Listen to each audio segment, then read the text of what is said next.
Independent Electoral and Boundaries Commission IEBC might just fail to meet its target of 6 million new voters by the end of the mass registration exercise next week.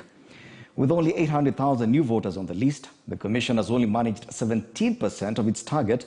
The low turnout has been blamed on a lack of civic education. And as Chris Dairu reports, IEBC has already ruled out any plans to extend the exercise.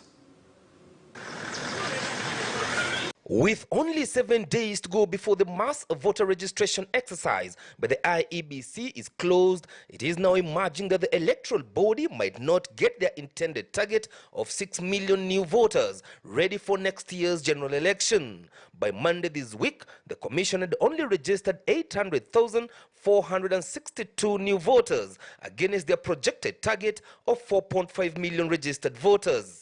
Nairobi County is the leading county out of the 47 to have recorded the highest number of new voters. Nairobi County has recorded 71,557 new voters against a targeted 1 million new voters. Is this purely because IDs have not been released to the new voters? Or is it a bigger problem where we may be seeing Kenyans who are just fatigued and they're feeling disillusioned with the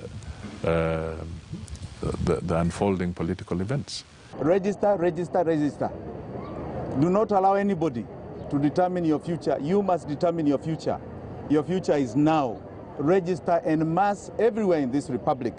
In maybe commissioners' offices, in the chief's offices, there are IDs that are lying idle there. And I think it's a high time that the new Bakumi also came in handy.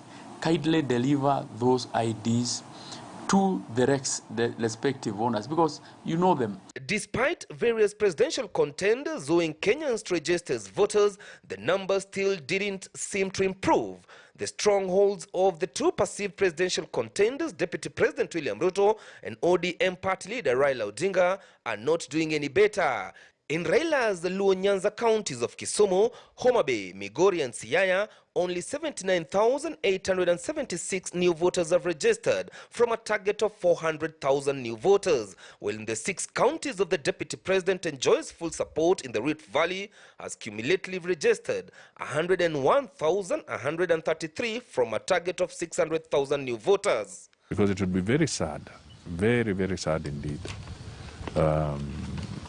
if Kenyans don't come out in large numbers to determine who their leaders should be. How to determine decisively how your future will be, it is participating in the elections, either as a candidate or a person who is voting for the right leaders to lead you into the future. President Uhuru Kenyatta's political backyard of Mount Kenya has also recorded dismal results. IEBC has also ruled out any extension of the registration drive due to financial constraints. It's a very low turnout. I know Kenyans will normally wait until last minute to come out.